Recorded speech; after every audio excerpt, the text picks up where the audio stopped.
16th of May, 1839.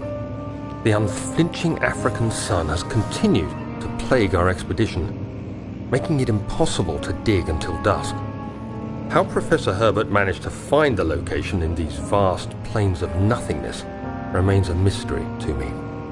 When I asked him about the tomb again, he told me about the legend of Tin Hanan, the mother of us all. An interesting story in its own right, but I can't help feeling there's more. Later that evening, we uncovered a passage beneath the dunes leading to a sand-covered stone structure. The professor was confident it was the tomb we sought and ordered the others to clear the way late into the dark, cold night. Tomorrow, I shall lead the men into the ancient structure, hoping to reach the burial chamber. No matter what the professor is keeping from me, the dig should yield something interesting to take back to London and the British Museum.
"17th of May, 1839. My hands tremble as I write. I feel a need to document my tribulation, for I fear that my memory will fail me if I linger. Today, I took some men and ventured into the dark, ancient passage we uncovered. Our torches burned faintly in the murky air as we slowly made our way underground. The men were superstitious and fearful. They argued loudly, and I felt their strange language getting to me. I mustered my strength and yelled at them to continue down the slopes and broken steps. The crudely carved passage confused me. It looked much older than the 4th century structure we had expected. The twisting path emerged into a great antechamber. The walls were lined with statues unlike any I'd ever seen. Despite their unearthly quality, I felt a strange familiarity toward them, which haunts me still. At the far end of the chamber, a great slab of stone sealed off whatever lay ahead. I gave the order to raise it, and as I pushed through the narrow space, the heavy stone suddenly dropped, sealing me inside. I was trapped.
Much of the castle is old and hasn't been tended to for centuries. When the shadow arrives, it won't take long until things start falling apart. We're just buying time anyway. Let's do what we can. There isn't much to be done about the wards. We should reinforce weak structures. The ground will tremble and there's a risk everything will cave in on us, especially downstairs. Here, and there. Let's get the servants working on it.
May 1839.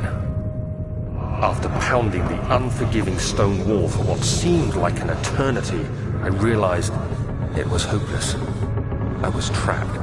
I fell to the ground, gasping for air, trying to focus. That's when I saw a faint blue shimmer. My weakened body was heavy to carry, but I managed to push myself toward the enchanting light. It was waiting for me. Enclosed in dark nothingness, I felt myself drawn to the mystic light.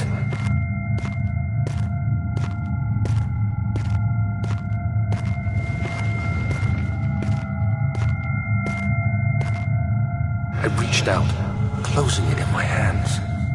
The faint glow escaped my fingers and began to spark brightly and spirit me away, unlocking alien memories of spiraling towers, endless deserts, and impossible geometry.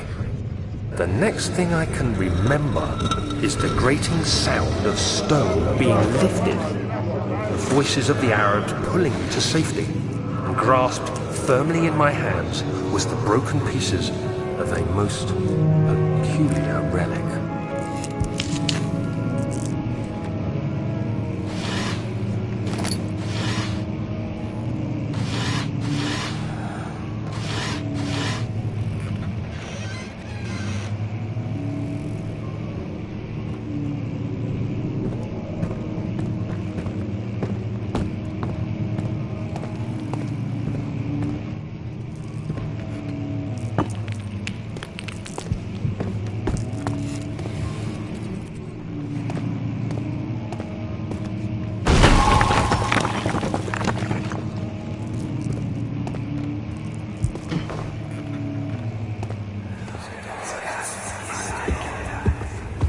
You have to be swift when you activate the first one.